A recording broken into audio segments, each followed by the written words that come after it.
بسم اللہ الرحمن الرحیم وبہ نستعین وہو خیر ناصر و معین الصلاۃ والسلام علی سیدنا و نبینا ابی القاسم مصطفیٰ محمد وعلی آلہ الطیبین الطاہرین المعصومین قال اللہ تبارک و تعالی فی کلامہ المجید والفرقان الحمید اعوذ باللہ من الشیطان الرجیم بسم اللہ الرحمن الرحیم عباد الرحمن الذین یمشون علی الارض حونا۔ ہماری بحث اخلاق مسئولین کے عنوان سے چل رہی ہے، اور آج ہم جس نقطے پر بات کریں گے وہ عاجزی و انکساری ہے کہ جس کو تواضع کہا جاتا ہے۔ قرآن مجید نے عباد الرحمن کی صفات بیان کرتے ہوئے پہلی صفت جو بیان کی ہے سورہ فرقان کے اندر وہ یہ ہے کہ عباد الرحمن الذین یمشون علی الارض حونا، یعنی اللہ کے بندے اور رحمان کے بندے وہ ہیں کہ جو زمین پر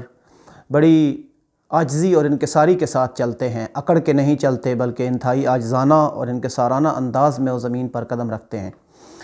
خداوند تعالیٰ کی ذات نے انسان کو خلق کیا ہے اور انسان کو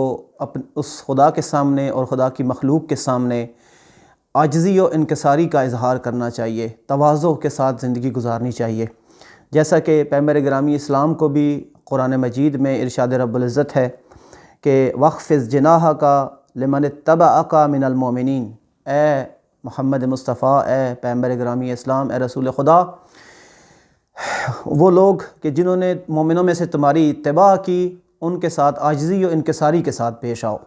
یعنی وہ جو تمہارے تابع ہیں، وہ جو تمہارے تحت فرمان ہیں، وہ جو تمہارے حکم پر ایمان لے آئے ہیں، ان کے ساتھ عاجزی و انکساری کے ساتھ اور تواضع کے ساتھ برخورد کرو۔ ایک اور مقام پر پیغمبر گرامی اسلام کو ارشاد ہوا سورہ ہجر کی آیت نمبر 88 کے اندر کہ وَاخْفِضْ جَنَاحَكَ لِلْمُؤْمِنِينَ، مومنوں کے ساتھ متواضعانہ انداز میں اور انکسارانہ و عاجزانہ انداز میں ان کے ساتھ پیش آؤ۔ عاجزی و انکساری دراصل خداوند تعالیٰ کی ذات کے سامنے انسان کو عاجز ہونا چاہیے، اس کے انبیاء اور ائمہ کے سامنے عاجزی و انکساری کا اظہار کرنا چاہیے، اور اس کے ساتھ ساتھ وہ ہستیاں کے جن کے ہم پر حقوق ہیں جیسے والدین ہیں، اساتید ہیں، بزرگان ہیں، ان کے سامنے عاجزی و انکساری کا حکم خداوند تعالیٰ کی ذات نے دیا ہے۔ جیسے خود قرآن مجید میں والدین کے احترام کے بارے میں حکم ہوا کہ وَاخْفِضْ جَنَاحَ الذُّلِّ مِنَ الرَّحْمَةِ قُلْ رَبِّ ارْحَمْهُمَا كَمَا رَبَّيَانِي صَغِيرًا، کہ اے انسانوں والدین کے سامنے عاجزی و انکساری کے ساتھ اور رحمت کے ساتھ پیش آؤ، اور قُلْ رَبِّ ارْحَمْهُمَا، اور کہتے رہو کہ پروردگارہ ان دونوں پر رحمت اپنی نازل فرما، ان پر رحم فرما، کما ربیانی صغیرہ، جیسا کہ انہوں نے ہم پر بچپن میں رحم کیا۔ لہٰذا تواضع انکساری ایک ایسی صفت ہے کہ جو ہر انسان میں ہونی چاہیے، اور دیگر مخلوقات خدا کی نسبت بھی، بالخصوص اگر ہم کہیں مسئولیت پر ہیں اور کوئی ذمہ داری ہم انجام دے رہے ہیں تو یہ ذمہ داری ہمارے اس وجود میں تکبر کا باعث نہ بنے۔ تواضع دراصل خود پسندی اور تکبر کی مخالف ہے۔ خود پسندی اور تکبر خداوند تعالیٰ کی ذات کو اچھا نہیں لگتا، اور خدا نہیں چاہتا کہ انسان لوگوں کے درمیان بھی تکبر کرے۔ خدا کی ذات کو وہ انسان پسند نہیں ہے کہ جو تکبر کا مظاہرہ کرے انسانوں کے درمیان، جیسا کہ حضرت داؤد علیہ السلام کو خداوند تعالیٰ کی ذات نے مخاطب کر کے فرمایا کہ جو سورہ کتاب قافی کے اندر یہ حدیث موجود ہے کہ حضرت داؤد علیہ السلام کو خداوند تعالیٰ نے فرمایا یا داؤد کما ان اقرب الناس من اللہ المتواضعون، اے داؤد خداوند تعالیٰ کے نزدیک جو مقرب ترین لوگ ہیں، جو خدا کے نزدیک ترین افراد ہیں، وہ متواضع لوگ ہیں جو عاجزی اور انکساری کا مظاہرہ کرتے ہیں۔ وَكَذَلِكَ أَبْعَدُ النَّاسِ مِنَ اللَّهِ الْمُتَكَبِّرُونَ، اسی طرح اللہ رب العزت سے دور ترین، اللہ کو لوگ پسند نہیں ہیں، اللہ سے وہ دور ہیں جو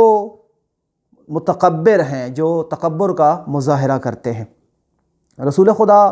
صلی اللہ علیہ وآلہ وسلم کی حدیث ہے ایک کہ ثلاثۃ یحب اللہ سبحانہ وتعالی، اللہ رب العزت تین چیزوں کو بہت زیادہ پسند کرتا ہے۔ ان میں سے پہلی چیز القیام بحقہ،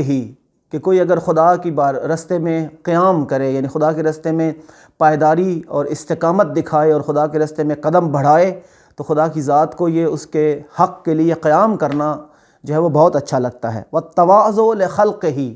دوسری چیز جو خداوند تعالیٰ کی ذات کو پسند ہے وہ اپنی مخلوق اور خدا کی مخلوق کے ساتھ تواضع اور انکساری کے ساتھ پیش آنا ہے کہ انسان عاجزانہ انداز میں، متواضعانہ انداز میں اور انکسارانہ انداز میں لوگوں کے ساتھ پیش آئے۔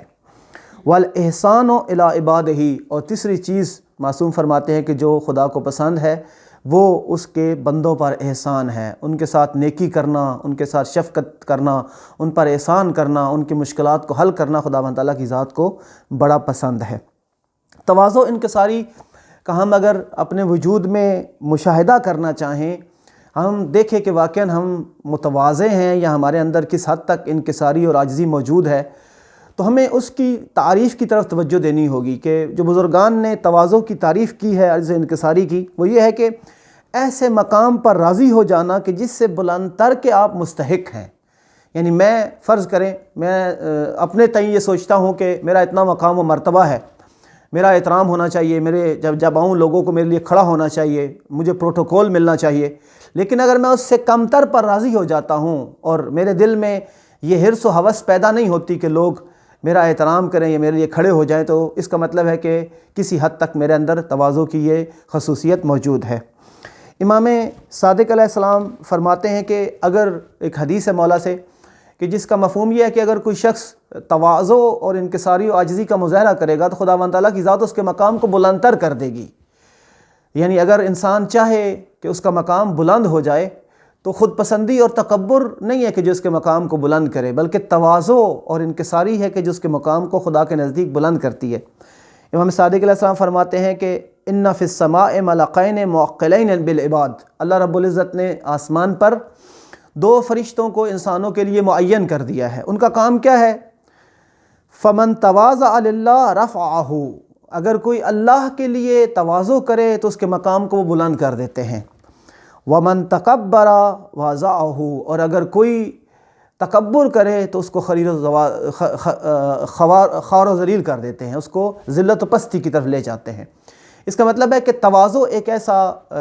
اوزار ہے، ایک ایسا ہتھیار ہے کہ جو انسان کے مقام کو اللہ رب العزت کی بارگاہ میں بھی بلند کرتا ہے اور متواضع انسان لوگوں کے درمیان بھی بلند مرتبہ حاصل کر سکتا ہے۔ امام صادق علیہ السلام کی ایک اور حدیث ہے کہ ثلاث تورث المحبہ، تین چیزیں جو ہیں وہ محبت کو جنم دیتی ہیں، محبت کا باعث بنتی ہیں، لوگوں کے دلوں میں محبت پیدا کرتی ہیں۔ الدین، لوگوں کو قرض دینا، اگر کوئی مشکل میں ہے تو اس حاجت کو پورا کرنا، اور اگر انسان صاحب ثروت ہے اور صاحب استطاعت ہے تو وہ لوگوں کو قرض دے۔ نمبر 2 التواضع، لوگوں کے ساتھ عاجزی و انکساری کے ساتھ پیش آنا، عاجزانہ انداز میں لوگوں کے ساتھ برخورد کرنا۔ اور تیسرا والبذل، اور لوگوں پر خرچ کرنا، یعنی اگر انسان کے پاس ہو تو وہ اپنے بیوی بچوں پر، اپنے دوستوں پر، اپنے رشتہ داروں پر، اپنے دیگر افراد پر کہ جس کے ماتحت ہیں ان پر خرچ کرے۔ اب خرچ کا سے مراد یہ نہیں ہے کہ وہ اپنی استطاعت سے بڑھ کر خرچ کرے، خیر الامور اوسطھا، بہترین جو امر ہے وہ میانہ روی ہے۔ خرچ کے معاملے میں بھی اگر انسان فضول خرچی کرتا ہے، اپنی استطاعت سے بڑھ کے خرچ کرتا ہے تو وہ فضول خرچی ہے، اور اگر اپنی استطاعت سے کم خرچ کرتا ہے تو وہ کنجوسی و بخل ہے۔ یعنی انسان نہ خرچ کرنے کے معاملے میں بخیل ہو اور نہ ہی انسان فضول خرچ ہو، بلکہ اس کے میانہ روی کے انداز میں انسان خرچ کرے، اپنے گھر کے اخراجات کو بھی اس میانہ روی کے انداز میں رکھے، اپنا کہیں دوسرے دوستوں کے ساتھ اگر وہ ہے یا دوسرے بھائیوں کے ساتھ، عزیزوں کے ساتھ ہے تو وہاں بھی جو اخراجات وہ کر رہا ہے وہ میانہ روی کے ساتھ خرچ کرے۔ تو خداوند تعالیٰ کی ذات کو یہ تین چیزیں جو ہیں وہ پسند ہیں، اور اس سے لوگوں کے دلوں میں محبت پیدا ہوتی ہے۔ ان میں سے ایک چیز تواضع ہے کہ انسان اگر دوسروں کے ساتھ عاجزانہ انداز میں پیش آئے تو لوگ اس سے محبت کرتے ہیں۔ ہمارے پاس پیغمبر گرامی اسلام کی ذات رول ماڈل ہے تواضع کے طور پہ، اسوہ اور نمونہ ہے تواضع کے طور پہ، کہ ایک ایسی ہستی کہ جو وجہ تخلیق کائنات ہیں، شاید کائنات کے اندر عظیم ترین بزرگ، عظیم ترین اس کمال انسانی پر فائز شخصیت پیغمبر گرامی اسلام ہے، لیکن اس کے باوجود رسول خدا صلی اللہ علیہ وسلم بچپن سے ہی یعنی انتہائی عاجزانہ زندگی گزارنے کے عادی تھے، اور بچپن سے ہی ایک متواضع انسان تھے، بغیر کسی امتیاز کے لوگوں کے درمیان، اپنے صحابہ کے درمیان بیٹھتے تھے۔ بعض اوقات باہر سے آنے والے لوگ کہ جو رسول گرامی اسلام کو نہیں جانتے تھے، ان کو نہیں پتہ ہوتا تھا، جب وہ آتے تھے دیکھتے تھے کہ یہاں پر محمد مصطفیٰ صلی اللہ علیہ وسلم کون ہے، انہیں پوچھنا پڑتا تھا کہ آپ کے درمیان وہ محمد مصطفیٰ کے جو نبی خدا ہیں وہ کون ہیں، اور اکثر اوقات بلکہ شاید ہی کسی نے پیغمبر گرامی اسلام کو لوگوں کے درمیان بیٹھے ہوئے ٹیک لگاتے نہ دیکھا ہو۔ ٹیک لگا کر نہیں بیٹھتے تھے، لوگوں کے درمیان جب بیٹھتے تھے تو بغیر ٹیک لگائے بیٹھتے تھے، یعنی اس حد تک عاجزی کا مظاہرہ کرتے تھے کہ لوگوں کے درمیان پاؤں نہیں پھیلاتے تھے، ٹیک لگا کے نہیں بیٹھتے تھے۔ غلاموں کے ساتھ بیٹھ کے کھانا کھانا پیغمبر گرامی اسلام اور اہل بیت کا شیوا رہا ہے، اور ہمیشہ اپنے غلاموں کے ساتھ، اپنے گھر کے جو خادم ہوتے تھے ان کے ساتھ بیٹھ کے اہل بیت پیغمبر بھی اور پیغمبر گرامی اسلام بھی کھانا تناول فرماتے تھے۔ حضرت موسیٰ علیہ السلام کو خداوند تعالیٰ کی ذات نے وحی کی کہ اے موسیٰ، تم جاننا چاہتے ہو کہ میں نے کیوں تمہیں کلیم اللہ قرار دیا ہے، میں نے اپنے ساتھ ہم کلام ہونے کی کیوں تمہیں توفیق دی ہے؟ تو جناب موسیٰ علیہ السلام نے عرض کیا کہ خدایا تو بہتر جانتا ہے، مجھے نہیں پتہ کہ مجھ میں کون سی ایسی خصوصیت ہے کہ آپ نے مجھے اپنا ہم کلام اور کلیم اللہ بنایا ہے۔ تو اللہ رب العزت نے فرمایا کہ اے موسیٰ، تو ان موجود انسانوں میں سے سب سے متواضع انسان ہے، سب سے عاجز و انکساری کا مظاہرہ کرنے والا انسان ہے، اس لیے ہم نے تمہیں اپنے ساتھ کلام کرنے کا مستحق قرار دیا ہے اور تمہیں کلیم اللہ بنایا ہے۔ یعنی اتنا بڑا مقام کلیم اللہ، موسیٰ کلیم اللہ کا درجہ عطا کرنا جناب موسیٰ علیہ السلام کو، یہ ان کے تواضع و انکساری کی وجہ سے تھا۔ اور ایک اور روایت میں بھی ہے کہ جناب موسیٰ علیہ السلام کو کہا گیا کہ اے موسیٰ، ہم نے نبوت آپ کو اس لیے عطا کی ہے کہ آپ لوگوں میں متواضع ترین ہستی ہیں، لہذا یہ تواضع انسان کو بلند مقام تک لے جاتی ہے۔ اگر ہم دیکھنا چاہیں کہ ہمارے اندر تواضع ہے یا نہیں ہے، آیا ہمارے اندر وہ عاجزی و انکساری ہے یا نہیں ہے، تو معصوم نے چند ایک نسخے بتائے ہیں کہ متواضع انسان کے اندر چند خصوصیات ہوتی ہیں۔ پہلی خصوصیت یہ ہوتی ہے کہ وہ ہر کسی کو سلام کرتا ہے، یعنی سلام میں پہل کرنا ویسے بھی اسلامی اقدار میں سے ہے کہ انسان جب کسی مومن بھائی، کسی مسلمان بھائی کو ملے تو سب سے پہلے اس کو سلام کرے۔ اگر کوئی سلام میں پہل کر رہا ہے اور کسی سے سلام کی توقع نہیں لگائے ہوئے کہ مجھے ہی لوگ سلام کریں، تو اس کا مطلب ہے کہ وہ عاجز و انکساری کے اس مقام پر فائز ہے۔ ایک اور یہ کہ اگر کہیں بحث ہو جاتی ہے اس کی کسی کے ساتھ، مناظرہ ہو جاتا ہے، تو مجادلے کی حد تک نہیں جاتا، جدال کی حد تک نہیں جاتا، لڑائی جھگڑے کی حد تک نہیں جاتا، بلکہ اگرچہ وہ حق پہ ہی کیوں نہ ہو، وہ دوسروں کی بات کو تسلیم کر کے اس میں اپنے تواضع و انکساری کا مظاہرہ کرتا ہے۔ اور تیسری چیز یہ کہ اپنی تعریف کو پسند نہیں کرتا، یعنی بعض اوقات ہم اگر کوئی ہماری تعریف کرے تو ہمارا دل خوش ہوتا ہے کہ ہم اپنے وجود میں ایک تکبر اور خود پسندی کی کیفیت پیدا ہو جاتی ہے، لیکن اگر کوئی انسان اپنا امتحان لینا چاہے اپنے تواضع کا، تو یہ بہترین نسخہ ہے کہ اگر اس کی منہ پر تعریف کی جائے تو اس کو خوشی محسوس نہ ہو، وہ تکبر اور اس کبر میں نہ چلا جائے، بلکہ وہ اس کو ہضم کر جائے اس تعریف کو۔ امام خمینی بالخصوص ہمارے جو مسئولین برادران ہیں جو مختلف تنظیموں کے عہدے پہ ہیں، اور وہ افراد کے جو داعین اللہ، خدا کے دین کی خدمت کر رہے ہیں اور مختلف فیلڈ میں ذمہ داریاں انجام دے رہے ہیں، امام خمینی رضوان اللہ تعالیٰ علیہ مسئولین سے مخاطب ہو کر ایک خوبصورت جملہ فرماتے ہیں کہ جب قدرت اور عہدہ تمہارے پاس آ جائے تو زیادہ متواضع بننے کی کوشش کرو۔ ایک عام انسان اس تواضع کے کس مقام پر ہے، اس سے جتنی توقع کی جا سکتی ہے وہ کم ہے، لیکن ایک مسئول اور ایک ذمہ دار شخص جس کے ماتحت کئی افراد کام کرنے والے ہیں، یا جو کسی تنظیم کا یا کسی نہضت کا یا کسی اس ادارے کا مسئول ہے، اس کو امام خمینی فرماتے ہیں کہ جب تمہیں کوئی عہدہ یا قدرت یا طاقت نصیب ہو جائے تو تم تواضع کے میدان میں زیادہ کوشش کرو، اور اگر کسی تنظیم کے مسئول بن گئے ہو تو عاجزی اور انکساری کو زیادہ سے زیادہ اپنے وجود میں پروان چڑھاؤ، اور اگر تم نے اس میدان میں سستی کی